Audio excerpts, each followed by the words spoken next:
Heyo everybody, Haku here with my live reaction or read-through for Kubera Season 2, Episodes 110, 111, and 112. We're finishing off Last Resort, and I'm gonna be completely real with you. I thought I had already read this. I forgot because I did the waifu tier list last week that I didn't do a read-through. I didn't get time to do a read-through later in the week. So I was completely going into this week expecting to do the next 4 chapters, and then I was like, wait, I had to like go back and look at what I just read. I was like, I really didn't finish Last Resort. So I need to read these 3 to see what happens next. And I'm excited because I'm always excited. I just really, really love Kubera. It's one of my favorite things that I read. So yeah. And honestly, I'm not exactly reading a lot right now. I've been behind on pretty much everything except for like Tower of God, Kubera, ORV, and One Piece. But even with more things that I read, Kubera is still up there. Even when it comes to things that I wish I could catch up on, whenever I do catch up on those things, Kubera is still like highly rated for me. I love Kubera so much. So I'm excited to see where things go. I don't remember if there was anything else I needed to say here in the intro. We'll do things as usual. We'll have our uh we'll have our chapter reading and then afterward and all that. Yeah, I don't know. For some reason, there was something else that I thought I needed to mention in the intro, but now that I'm actually here doing the intro, don't remember it. Oh well, while I'm trying to think of things, or while I was thinking of things, why not go vote in the Tower of God character poll if you also read Tower of God or are interested? It's ending on the 27th, which is just going to be in a short few days. So yeah, if you want to vote in that before it ends, I'll leave a link in the comments and description if I remember. If not, it'll be on the Tower of God video. Hopefully I remember. But yeah, since I can't remember, let's just go ahead and start reading. I don't know why. Sometimes it's just like when I'm going into reading, I just feel like, there's something on the tip of my brain and it's not really coming to me. But if I think of it, I'll think of it, if there even was anything. So we start off with, answer me. How did you practice? And I think, clicking onto the chapter, seeing this line at the beginning, I think this is going to be Asha interrogating Lise, probably, because Lise mentioned learning Pafadi Kubera or something and being able to float. So somebody had asked me after last week's read through, oh, so how do you think Lise practiced? And I was like, I don't even know what that means. Or how do you think she practiced Bhavati Kubera? I was like, does that mean just visualization training? Did she practice floating? It's like, I have no idea what that means. Honestly, I jumped. And then, that makes sense. That's not what I was about to say, though. I was going to say maybe she got into, like, the bath or something, or just got into a pool, some body of water, and just floated there, and was, like, using floating in the water as a sort of training method for floating in the air. But with this, you just jump until you stop coming back down. Big brain Lise. And then we have Ron's reaction. Asha there. So far, each time I've first succeeded at using transcendentals or spells, it seemed like it had always been when I really needed it the most. True. Okay, this is good to bring up. Much like many shonen protagonists, I mean, Lise isn't really a shonen protagonist, I guess. Like, if this was a manga, I think, like, it would still be considered shonen. There are plenty of shonen that are sort of in a similar, non-just fighting all the time style. Like, there are shonen romances and everything. But, it seems like much in that vein, it's usually she just activated the powers or tapped into the powers when she needed them. This is the first time she's gotten a power from actively trying to learn it, it seems. I figured that in order to use flying magic, I would need a crisis in which I had to fly. So, I jumped until it worked. Is she just cliff jumping and healing herself? Until she no longer goes splat? Episode 110, Last Resort, Part 4. Before she met Ron in Part 2, Episode 94. I love this. Again, I love how well Kurigam did the details of Lisa's training in the background, where it's like you can look back and the evidence was left there of all the time she was doing it. I told you, just stay still. Why do you keep running over to me? How could I just stay still when you're clearly going to get yourself squashed? Still, you can't do this. If you keep saving me, you're just setting me at ease. I need a sense of urgency. I worked so hard to finish that book, but it won't be of any use if I don't practice. You could just not learn that spell. Please, just listen to me. I've told you before, I have this bracelet. Even if I get lethally injured, I can regenerate I can regenerate myself as long as I have vigor. So, stay still and stop running over to me, okay? I have to at least feel the pain of hitting the ground to get a sense of urgency or fear and urgency. But I don't want you to get hurt. I won't like you if you keep doing this, Yuta. And now we know that he's reading her mind, basically. Alright, you promised. You have to stay still this time. And is it? I won't like you if you keep doing this. Is that really what she's thinking? Or maybe he's just tapping into like her base emotions. But like with this, it almost seems like what he's hearing feels manipulative. So what if, okay, crazy big brain theory, what if there's a double layer to this? The first layer was like, we're shocked, oh my god, when his eyes change color, he's been tapping into insight, hearing people's inner voices this whole time, kind of seeing the future a little this whole time. But what if it's a double layer where actually he's being manipulated by maybe Kali or some sort of voice that's manipulating him, and he's thinking that he's reading people's minds, but he's actually being manipulated the whole time. So it's like a double reveal for another 200 chapters down the line. Alright, I'm gonna make it for sure this time. She climbs back to the top of the cliff. Bhavati Kubera. She leaps. Bhavati Kubera? Bhav. And now we have the smash with a bunch of blood. Huh? Did I fall asleep? She's back to normal. Ah, Yuta. Thanks, you really did just stay still this time. See, you don't need to catch me, I'm fine. He takes her hands. Yuta, you know, when I first went to the Temple of Chaos, now I know, the spell Bhavati Kubera is for flying across the skies. I thought this when I was heading up to the Temple of Earth. I have to learn this, no matter what it takes. What do you think, Yuta? Wasn't that fun? Wow, I can't believe how exciting it is flying around. What's wrong? Didn't you like it? Alright, you can't learn spells since you're a half.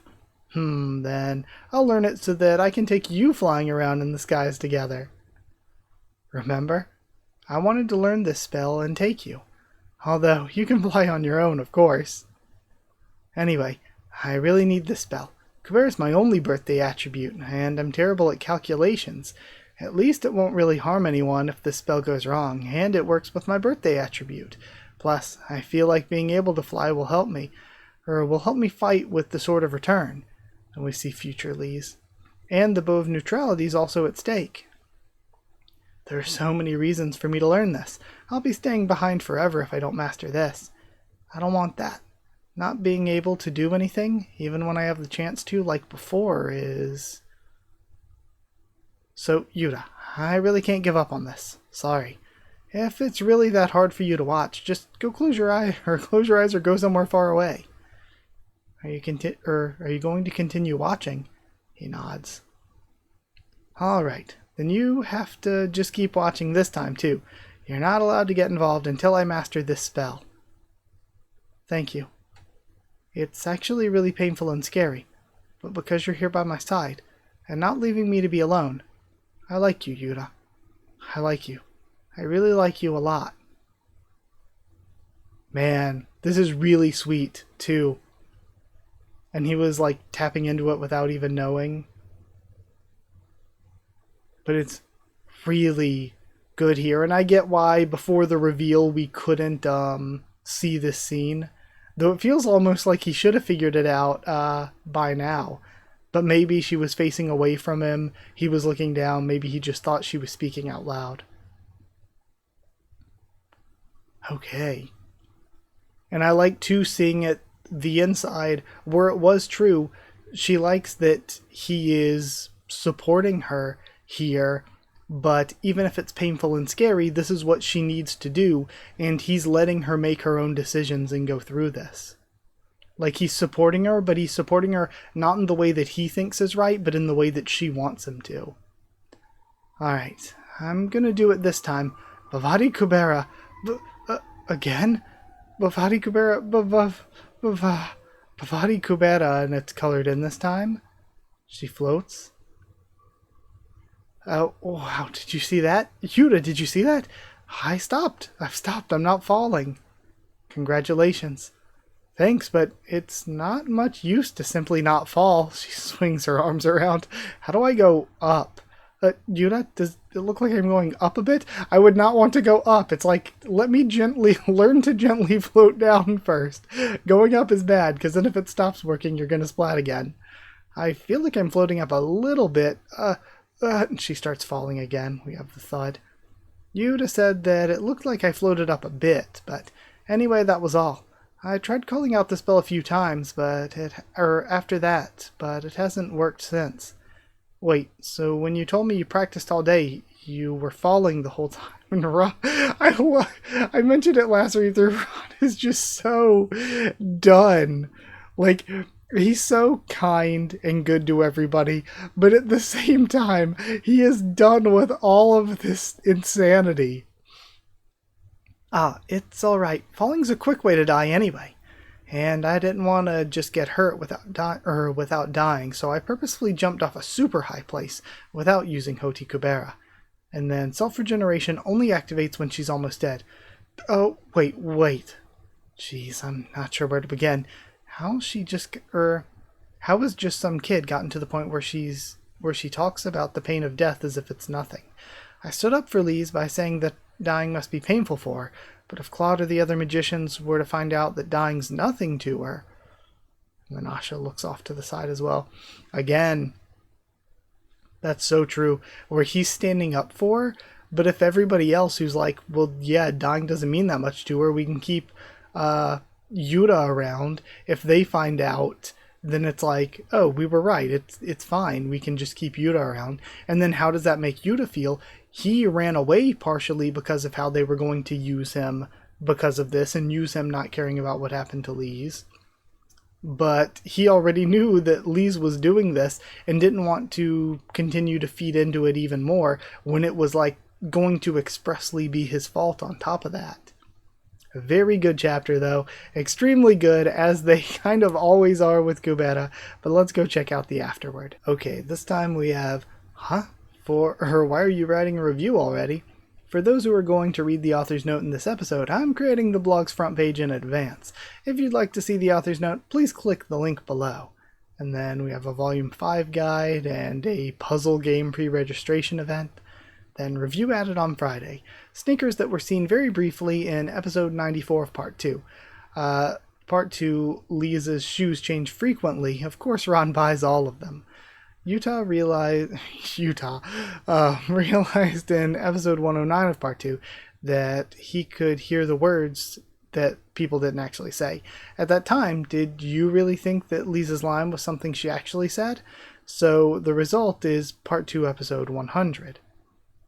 And now, some of you were curious about the yellow effects for Airi in Part 1. Are your questions answered now? Okay, so the yellow effects moving vertically are the effects of Bavati Kubera. And then... So then Airi has at least two... So Airi's not AAA, which means she's probably just either 3 different attributes or a double. But she's highly ranked.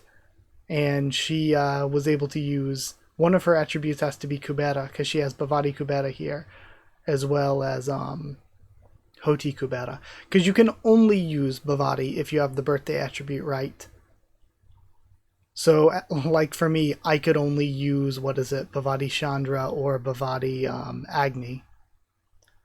Then, some of you were curious about the LFX, and then the reason why Lise can only pick up chicken legs is this. Originally, they were only legs and wings. Okay? Okay. Is it a joke? She can only pick up the legs because she keeps breaking her legs, or she can't pick up the wings because she can't fly? Not sure the distinction here for that last point. But either way, let's go ahead and continue reading. On to 211, in the penultimate part of Last Resort, we have first of all, You shouldn't be saying that so easily. Anyway, forget about what you said here, and don't ever talk about that again in public, okay? Especially in front of Claude. And Asha, as you must know from seeing her on that day, things will get real tough for her if you talk about this in public. At least try to be considerate of that, okay? We still have Asha looking away. Asha's such a deep character. I need to know more. Because we are getting a lot of small hints with Asha and her thoughts and her relationship with Lise. There's a lot of small hints that I feel like a lot of these scenes, like this scene in particular, is going to be so different when you reread it. Like, if I reread it by the time I'm on, like, season 3, even. She said herself that it's fine, so I'm not sure why you're getting upset, Ron. And she didn't say Ron Syrafay? Anyway, she didn't learn the skill the way that I thought she did, so forget it. What do you mean forget it? She repeatedly dealt with pain that practically killed her. Don't you even feel bad for her? Now you're sympathizing with Lisa's pain. Ron Syrafay, are you her lawyer, her family, or her lover? Lisa's already enjoying a lot of benefits by simply having that bracelet on. She obtains a lot more than the pain she suffers, so why should I feel sorry for her? Thanks to self-regeneration, she said that she even managed to use the Bhavati spell with that idiotically simple method. And then, it's rude, but she's not wrong. It's rude, but she isn't wrong. Like, it is true. It's like, okay, I jumped off a cliff a bunch, but if I don't die anyway, then, like, does it matter that much? And also, if what I get from jumping off the cliff repeatedly without even, like, dying is I get the power to fly, then it's like, okay, that's even more. So, technically, just not wrong. Asha Rahiro, you really don't watch your mouth, do you? At least I'm not as vulgar as you are. I know how to maintain my dignity. Fuck, that's not what I mean. Ron, I'm really okay. Really.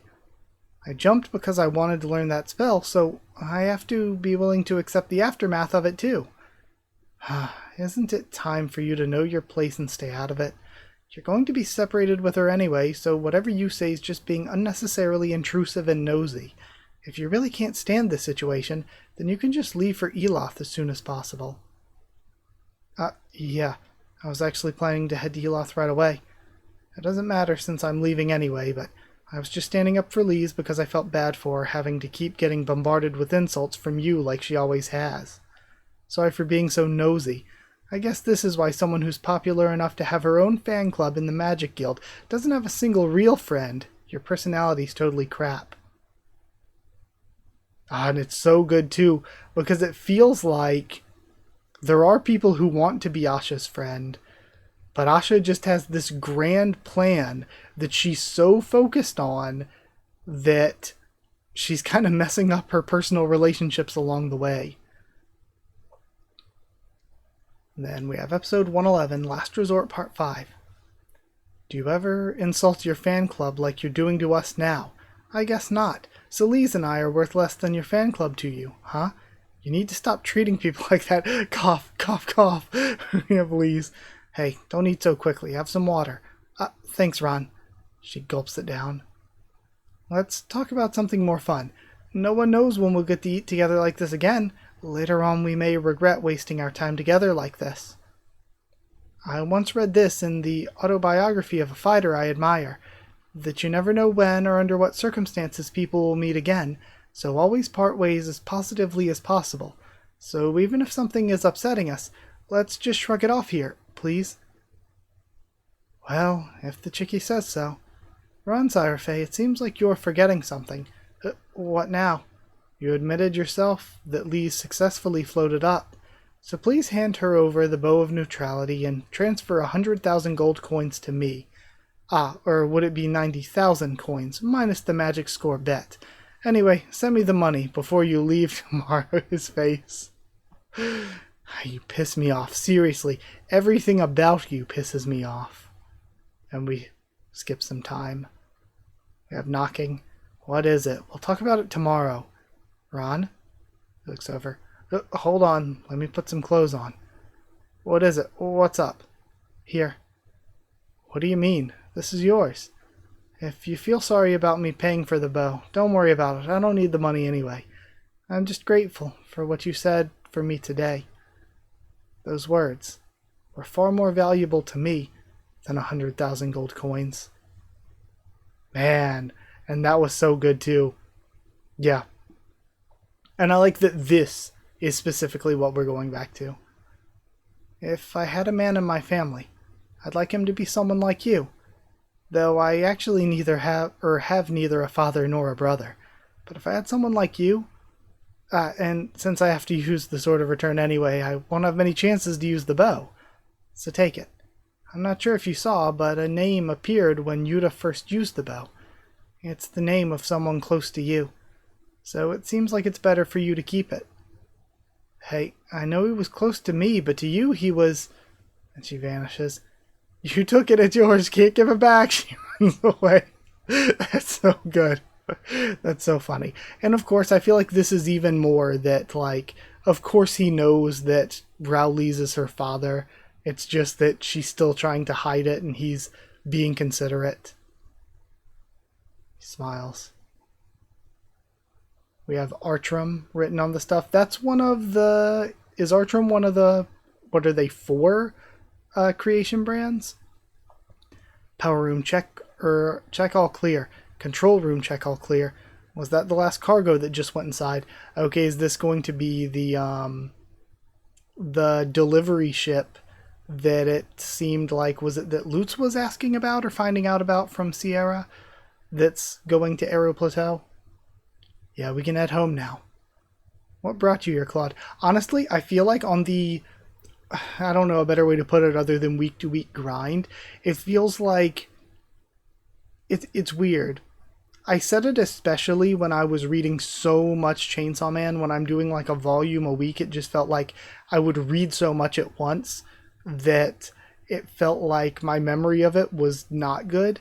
I feel like with Kubera, it's not like I'm reading a volume at a time, but it is a dense story with a lot going on, a lot to think about, and I'm reading it every single week for at least usually nearly an hour. And it feels like there's this certain area of memory where it's like what I've just read, like last chapter and stuff. Of course, I remember it really, really well. I just read it last chapter. And when it comes to stuff that was like a month or 2 ago, I remember it really well. But then, and this isn't just Kubera, this is anything else I cover too. But then if you ask me like, what exactly, like list all the things that happened last week or 2 weeks ago, it's like there's always this memory hole between just immediately read it and read it a couple weeks, like read it like a month ago. There's like this hole of stuff that I've read like a week ago or 2 weeks ago that I really have like my most trouble recalling. Like my recall is the worst for that like space of time, it feels like. So when it comes to like who is asking about what, who said what, where the ship is going and everything, I feel like I have it down. I feel like I got everything right. But to me, there's always this weird space of time where it's like stuff immediately and stuff a bit ago I remember really well. But then stuff that's just like a week or 2 ago feels tough. And then, what brought you here, Claude? I had a package to send, but I couldn't send it earlier during the day. Can I mail it out now? Of course, why not? You're a priest. So the address? There you get, there, you can go now. Thank you. Here, have some food with your co-workers. You didn't have to bring us anything. I'll bring the package inside myself, so you can leave. I'm supposed to do that. It's okay. I'll check the shipment number and put it in the right spot, so don't worry. And Claude is being suspicious as usual. Power room authorized personnel only. The room for the packages is in the opposite direction. And there's no reason for you to carry a package in here yourself. Okay, so now this is maybe tying into why Lutz was asking about when it was leaving. What on earth are you wandering around here for, Claude? I would like to ask you the same thing, Lutz. And to be continued. Very cool stuff, very fun stuff. I really like the priest and priestess characters in general, because just knowing that it's like a limited position, knowing that there's only 11 or 12 of them, I don't remember. I think maybe there's not a priest of destruction, right? Is there like only 11 right now and there's no priest of destruction? Or am I just not remembering correctly?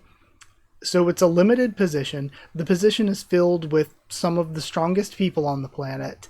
And that limiting factor just makes the characters cool. I guess you could say it's the same as the 12 gods that are in charge of the different elements, the heads of the Garuda, sort of the kings, the heads of the Garuda clans.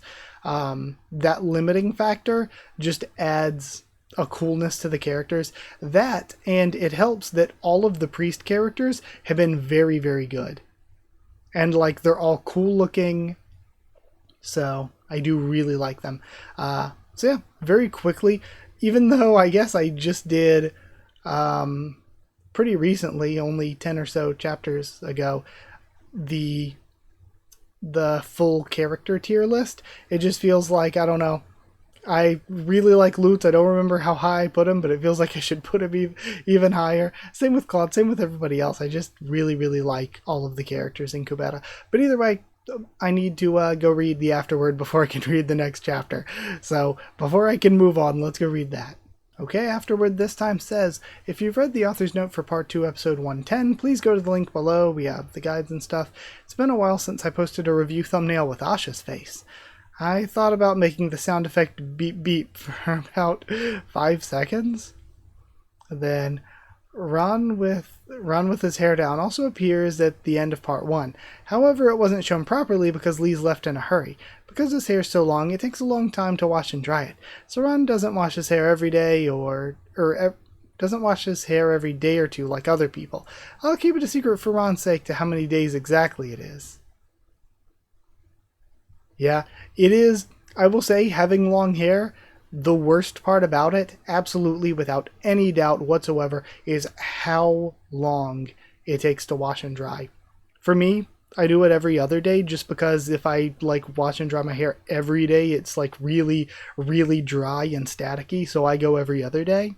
But like, it feels like it takes forever to wash and dry my hair compared to how easy and simple taking a shower is when I have short hair. It's like, okay, like just in and out of the shower so much more quickly. But then we have the transport ship. Doesn't look like just an airplane, right? You'll be able to see the proper visuals in the next episode. It gives me maybe because of the color as well, it gives me, what are they? They're phantoms, right? They're phantoms, right? From Halo. The drop ships. That's the vibes I'm getting. That or like some sort of whale, like living creature type of deal. But I love the empathies. It has 102 empathies.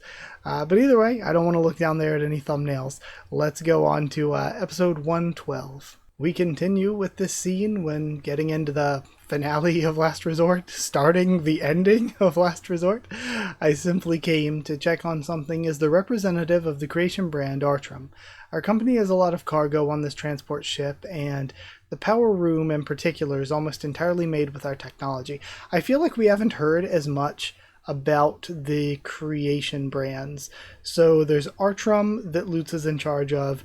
Then I think Brimo is the one that Rish is in charge of, right? And Brimo is also the one that we saw stuff about in Atera, I think. Like way back in season 1, right? So if that's the case, if there are 4, I don't remember the other 2, and there might actually be more than 4, but I don't remember. It's not like the some of the other things like the Tribes of Shura or the Priests or all these other things where I can list them off and I think I can name them pretty well. We haven't seen or heard too much about the creation brands yet. Our company has a lot of cargo on this transport ship, and the power room in particular is almost entirely made with our technology. The company could suffer serious losses if a problem were to occur on the transport ship, right? I see. But shouldn't the people who work here check such things? There's no need for you to come here yourself, and I've never seen you interested in this sort of thing either. Anyway, I was just on my way to ship this package when I got lost. If I had known it was going to be so complicated, I would have just left my package with the employees here. Did you say the area for shipments is in the opposite direction? Thanks. He walks off. Glancing back, and Luce is gone. Now we see the control room and the cargo room marked. So, if it's in the opposite direction, that means... I was going to say, since it was the opposite direction, was that supposed to show us that he was walking toward the control room away from the cargo? But no, it seems like with here, the hallway he's going to the left would have been cargo, to the right is the control room. So now he's going to the control room. Was that where he was going before, or was he going somewhere else before? Given what Lutz said, was he going toward wherever the power system was? And then, Last Resort Part 6. Rentalo Temple of Darkness. The column of lights disappeared. I have 1 darkness attribute, so this would be 1/3 of my ability here. My people. The column of lights disappeared. Did you make the preparations as I told you to? Yes. Mao is taking care of the Temple of Death instead of Claude. The magician with the next best barrier of death abilities after Claude. Magician ranking of 101. That's not bad. If somebody were to tell me I was the 101st strongest person on the planet, I'd feel pretty happy with that. And on each turret, there are teams of 10 magicians who are on standby who can operate the turrets. Usually the priest is in charge of operating the turrets along with the barrier, but in cases where a stronger barrier is needed, the priest focuses only on the barrier, while other magicians operate the turrets. The fact that I like that that's a possibility. The fact that they can even do that is really cool. Also, it's very interesting that, how was this stuff set up? Did the gods set this up? Or the god of creation, Brahma, right? Did they set this up? Because it's kind of like the turrets are these magical crystals coming out of the ground. And it's okay, so do the turrets become the elements of the cities because the people feed that element into them? Or do the certain cities just have certain elements because the gods decided to settle down there? And if so, what's the deal with how there's 6 cities, right? And 2 temples in each, except one of the temples of Atera was destroyed? Is that the deal? That Atera was fire and destruction, but destruction's not there anymore. That's why it's the city with 1 temple or city with 1 god. And then okay, well, I didn't want to list things without getting to the end of the chapter. So that's Atera. If I can even name all the cities. Then Misty Shore is water and something else. Maybe water and resurrection? I don't know. Calabloom is earth and chaos. That one's pretty easy. Or is it water and sky for Misty Shore? No, sky is probably definitely going to be Aero Plateau. I'd be shocked if Aero Plateau isn't sky and wind. Sky and wind kind of makes sense there. Eloth is light and something, and then we have dark and something here with Rentalo, right? So yeah, Rentalo is dark and something, and then we've got light and something. Light and resurrection maybe, and then there's water and something. What am I missing in terms of elements here? I named off fire, water, earth, wind already. Sky I already said. Then there's darkness, which I've said. Light, which I've said. Destruction. So creation. Creation's also Eloth. Eloth is light and creation then. Because that's where Lutz is from, right? So it's Lutz and Saha there. And then darkness and death. That's what I was forgetting. Of course, they're mentioning Claude here. So, yeah, darkness and death. It's here in Rentalo. So that would mean it's water and resurrection and Misty Shore then. I guess that makes sense. I'm sure Esvines was probably mentioned in Misty Shore. I'm just forgetting it. Unless Misty Shore is water and wind or water and sky for some reason, and Aero Plateau is only one of the two between wind and sky, and the other is resurrection. But okay, I think I've got that down. Good, that should be enough. Plus, there's Cossack. We could withstand an attack like the one on Atera. The problem is that massive Shura that attacked Calibloom. We'll be in serious trouble if he shows up here too. Then should I ask another city for additional reinforcements? Just send them a report about how the Column of Lights disappeared. Don't ask for any more reinforcements. We still don't know exactly what their purpose is. Okay, so the gate that God Kubera was using isn't there anymore. Sending more troops over here for nothing could weaken another city, and they could get attacked on the way here. Other cities don't have a powerful means of transportation like Cossack. It would be risky for them to come here in this situation. What about Agni? Agni will decide for himself whether it'd be better to help us here or stay in Atera. We can't act more quickly than the judgment of a god. Don't request reinforcements. True, they don't need to request it, because it's all like, Agni's literally a god. If he shows up, he shows up. But this is interesting, because what if Agni really doesn't know? I mean, do gods really know everything in the world of Kubera? And if so, could the humans treating Agni like too much of a god be a detriment? For Agni, even. Yes, ma'am. Now we have Cossack. You respect the god's authority more than I thought. Of course, since I'm a priestess. Wasn't your teacher the one who died when they summoned the god of darkness during the Great Upheaval? The Priestess of Darkness before Lila, and we're having a reminder for Part 1, Episode 37. During the Great Upheaval, there was a summoning there, the summoner died, and the city survived because of it, I think. I don't remember exactly, but I do remember that part of the backstory that we got. That's right, but why do you have to bring that up now? I just wondered how it was possible to be in a position to worship a god, or when you lost someone because of him. Why not? I'm the most suitable person for this position, plus my being here is for the good of everyone in Rindhollow. If I abandoned my work here, it would deal a severe blow to Rindhollow's power, so I just have to forget any personal resentment I may have toward the god. Cossack, the people who have any personal resentment toward you are also simply not showing it, since they know how important you are on this planet.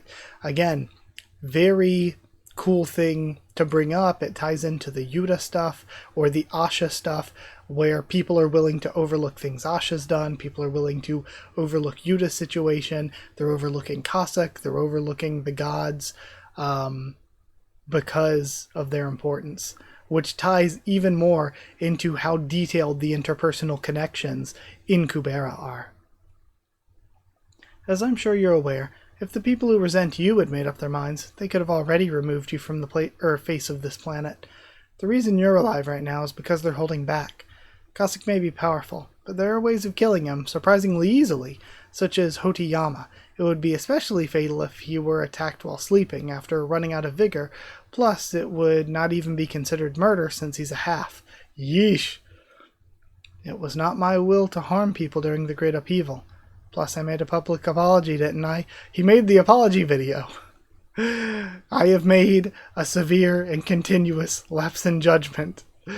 Whether it was your intention or not, it all just sounded like excuses to people who lost loved ones because of you. You were even wearing earrings while making that apology. You didn't even shed a single tear for them without those earrings like you're doing now. The families of the deceased can't be as forgiving with you as Ogwyn is. That's only possible because she's your blood relative. And he's thinking, even she isn't truly that forgiving, so, yeesh, it's gotta be rough to have to hear. It seems that I've made you uncomfortable by telling you this. But you're the one who brought up my teacher first, so I don't have to apologize, do I?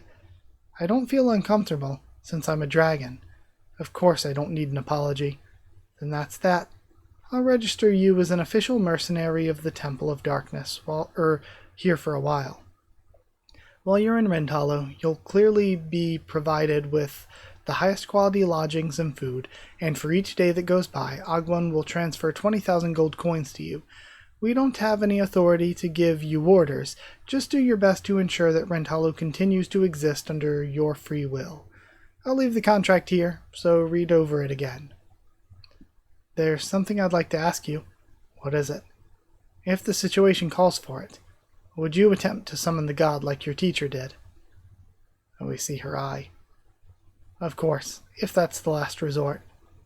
Okay, and there's another part of the title. So that is probably the biggest part of the title here, is would you be willing to summon as a last resort? Because I'm not sure how many other ways it connects. You could say that the way Lise is teaching herself is a last resort, but it's kind of not really, because it's the first thing she went to was just jumping off a cliff. So I don't know. I don't exactly know. It's probably referring to things that I might not like. When it comes to what Claude and Lutz is doing, that's something I'm not going to fully understand until the future. Like, we have them doing mysterious things that in the future are going to get revealed what they were doing, and I'm going to be like, oh, this is why they were in the airship and stuff. But I can't know that right now. Same goes for some of the other interpersonal stuff. Some of the stuff when it comes to summoning Samfadi. A lot of that stuff that I'm not really going to fully understand at this point. Wow, it looks even bigger from up close. They must have made it out of a massive Shura. Why have I never seen something this big take off before? Isn't it obvious? You were always sleeping at this hour. Oh yeah? Okay, so it is sort of biological in nature. The main material for the transport ship is the corpse of an especially large high-rank Shura, usually from the Gintarvas. Anyway, good luck, Chicky. Don't feel too down. Come on, why would I feel down? I'm totally perky. You're the one who shouldn't feel bad, no matter how the voices turn out to be, no matter how the votes turn out to be. The voices, Ron, the voices. Are you kidding? I guess you don't know that with my skills, I'm guaranteed to pass the AA vote. Uh-huh. And then they laugh awkwardly to one another. Ron, get down now. Are you going to ride on top of the ship? Alright, I'll come down. Well, Ron, until we meet again. And then she reacts to something? What's going on? The height of bondage? Grabbing onto the scarf because the scarf is Yuta. The scarf is Yuta, and the hide is being worn as Lutz's cloak. Then, the ship is leaving soon, the outer door shutting. What are you doing? Take off the scarf and come here. Yeah, Lise, take that off. Is it not going to come off because Yuta's going to keep latching onto her? Which means, is she going to get sent to Eloth with those two because of the votes? And if so, she's going to get sent to Eloth potentially. And then Asha needs to go to, well, I guess nobody's going to Rindhalo because Asha needs to go to Aero Plateau for the trial or whatever, right? Okay. What are you doing? Like, again, I guess I'm kind of unclear on that. Rindhalo is in danger, but at the same time, they're like, no, we need to do the vote for Ron, so we need to go to Eloth for that. But also at the same time, they're like, we need to hold a vote on Asha, or a hearing on Asha. But it feels like pretty much everybody important would need, or like a lot of important people would need to go to Aero Plateau for that, right? Lutz, do something about this. And okay, we're getting this. Take off the scarf. I'll send it to you later when I finish remodeling the hide of bondage. Sorry, Yuta. Okay, never mind. The piece of Yuta's getting left behind. So she's going to be without the piece of Yuta to help her. And for Yuta to possibly be kept up to date on what's going on with her. Maybe even he's going to be like, okay, I feel that the scarf is in Eloth. So he's going to think that that's where Lise is. And potentially, if there's any danger there, he's going, okay, never mind, that's a transport ship for Aero Plateau. So they're having the vote at Aero Plateau. Then what's with the trial with Asha? I thought that was at Aero Plateau. So Asha's going for backup in Rindhalo then, because she wanted to take Lise, because she wanted to draw Yuta there. And they're having the vote for him on Aero Plateau. So where were they doing the thing for Asha? I'm definitely forgetting stuff. Okay. And then Last Resort ends there. Next chapter, Emergency, to be continued. Okay, so quickly, before we end things with the afterward and everything, I'm thinking, So I named off where I thought the temples were in the cities. Apparently I'm not super clear on where everybody's going. I think maybe I just need to go read the last 3 chapters again. Maybe read the last arc again. So again, or maybe I'll just remember after posting this. Maybe I've got it right now. Maybe I've got it cleared up a bit now, but I think it would help me just to go back and reread probably. But so I was able to name where I thought the temples were, which means I generally know where the what the elements are too, because I was able to name the elements. So can I remember the associated priests and gods for these? Can I do that? Let's see. It's Kubera quiz time. Let's see what I can remember. So starting off with Atera. Atera was fire and destruction. The god of fire is Agni. Priestess of fire is Brilith. Destruction was Shiva, but is now Marut. And there is no current temple or priest, I think. Then going to Misty Shore, there was, I'm just going to assume water and resurrection, but it could be water and wind, and then sky and resurrection is Era Plateau. But I'll do water resurrection for right now. So water is Varuna, and I don't remember their name exactly, but it's Ron's aunt or uncle. I think it might be Ron's uncle that's the priest of water, and then aunt is like the head of the dean of the magic academy or whatever. I could be getting that wrong though, when the uncle's the dean and the aunt is the priest, but I think it's the uncle who's the priest. So relative to Ron there. And then I don't think we know the priest of resurrection, right? If there even is one. I don't think we know the priest of resurrection, but we know that resurrection was Vishnu and is now Asvin's. Then you've got Calibloom, which is Earth. God of Earth's Kubera, then Sierra's the Priest of Earth, and also Kali, which is Chaos, which is Teo. Then you've got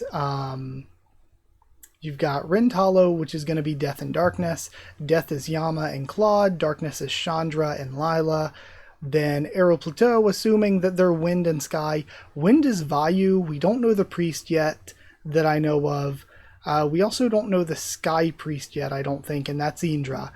Then you've got, lastly is Eloth, which I guess it'd be Light and Creation. Creation is Brahma and Claude? No, sorry, not Claude. I was thinking of Lutz, but for some reason I said Claude. Claude's Death with Yama, of course. So Brahma and Lutz. And then Saha is the Priest of Light. And I'm forgetting Light's name off the top. Surya? That's Light, I think. So yeah, Surya is Light, I think. Then yeah, I think that's it. I think that's all of them. And then connecting those to the tribes of Shura, there are no tribes of Shura that correspond to destruction, creation, resurrection, or death. But they respond to the other 4, which would be Light. I always get Light and Wind mixed up. Is Light Yaksha or is Light Kinara? I get Kinara and Yaksha mixed up. One of the two. I think Light is Yaksha, but I could be wrong. And then Darkness is Ashura. Sky is the Garuda. And what's the other one that I'm missing? It's not life or death, it's not creation or destruction, it's not the 4 sort of main elements. What is it? Chaos. I keep forgetting Chaos. Chaos is Taraka. And then, sorry, I had to answer something. I've been just getting text this entire time. Then, lastly, that leaves the 4 main obvious elements. Earth is going to be, I was about to say Sagara. It's Ananta. I mean, Sagara's current king of Ananta, but you get my point. You get my line of reasoning. I was about to be incorrect there. Water is Gandharva. That one should be pretty clear. Fire is Vritra. We got the dragons. And yeah, I guess I could have been saying what all of those tribes were. And then wind, I think, is Kinada, but I could be getting Yaksha and Kinada mixed up. So Yaksha, I think, is the non-hooved mammals, non-hooved beasts, which we've seen Shuri, and that's about it. that I can think of off the top of my head. There's probably more, like there's par is a half. So I'm just thinking of sort of examples for each. Then for darkness, for Ashura, we've, I think, only seen Hura. Then you've got the, then you've got chaos, which, I mean, chaos we've obviously seen a very limited few.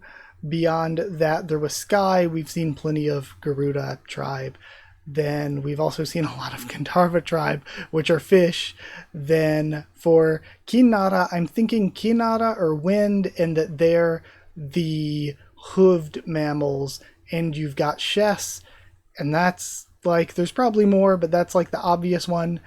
Then from there, there's fire, there's Vritra. Of course, we've got Cossack as a half. And last up would have been, I said fire, wind, and water. There's earth, which we've seen plenty of Ananta. Okay, so I think I've got all those down. I don't know if there was anything else to list off if I have properly memorized or not, but I think I've got those. So either way, let's end the video by checking out the afterword. Afterword this time, today's thumbnail is beautiful Lila. Since Quarter is half his age, Lutz's age is in his early 20s, and Claude is in his late 20s. On the surface, Claude looks a bit older, but in reality, Lutz is way older than him. Then there is no attack magic and dark magic, so I wonder what comes out of the turret in the Temple of Darkness. Is darkness kind of like... yeah, I don't know. So, Hoti Chandra is a stealth spell, right? Or it kind of messes with people's perception, right? It's not that you use it on yourself to make yourself invisible. You use it on somebody else to make their senses worse, right? That's how Asha used it on, not on herself and Lee's, but on Marina to avoid being caught back at the village, right? Unless they did use it on themselves, and it just is something you use on yourself. And then Bhavati Chandra we saw before was a buff spell, right? Like to buff magical attacks and amplify them. So is darkness sort of like a buff and debuff element? Is that it? And maybe the turrets then cause debuffs? Think about when the turrets at the Temple of the Earth were attacking Cossack. Didn't Toti Kubera or Bhavati Kubera come out of the turrets? Is that what happened? Or is she just making a joke because it's like, even if there's no attack magic and dark magic, the turrets still just do basic attacks? Then right now Ron's braided hair is inside his coat. If it were the original length, his braided hair should be visible under the coat, but when I tried drawing the braided hair under the coat, it looked a bit off. Please look at it roughly, or as roughly rolled up braid inside the coat. Then the last Bastion chapter is over. There are a few things we can think about right now about what Bastion means. If you go back and revisit this part later, the story has progressed a bit. The meaning of it might increase a bit more. So I think other than Bastion or Fortress, it is supposed to be Last Resort. But again, it was like I was saying before, where this chapter just felt like a bunch of setup rather than payoff stuff. There was some extremely good stuff, but the extremely good stuff was mostly setup stuff. So, yeah. And then it looks like we have K from... So this is their non-translated laughing. It looks like we have K from Ron and Ha from... Lee's. Okay, so with that I guess we're done for this week. Gonna be a lot that I have to edit, so this is probably gonna be up late. So for now, let's go to the Patreon page. Thank you for watching. Like if you did like the video, comment down there to tell me what you thought of this set of chapters, my first thoughts and reaction. Subscribe for more Kubera, much more on the channel. Follow on Twitter if you want. If you want a link to the Discord server, it's free and open for anyone. If you want to help support the channel by dropping a super thanks, it's extremely appreciated. But if you want to help support the channel and also get your names here at the end, also get One Piece videos a bit early, then you can hit join down below to become a channel member, or go to patreon.com/Haku of the Tubes, or link will be in the description to become a patron.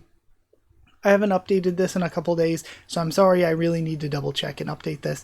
But thank you to Chosen Regulars Evan Holly and Bertie Wooster, Magical Girls FRNono JA and the D-Band, Cheriton Students, David Langstaff and Folded Ghoul, Slayer Candidates SG and Stan Cedar, and Pure Element Patiardi Owl. Thank you so much for your support. Thank you everybody for watching. Remember, you've got a couple days left. If you're not watching this too late, you got a couple days left to vote in the Tower of God character poll. I'll try to remember to link that. So thank you, and I'll see you all next time.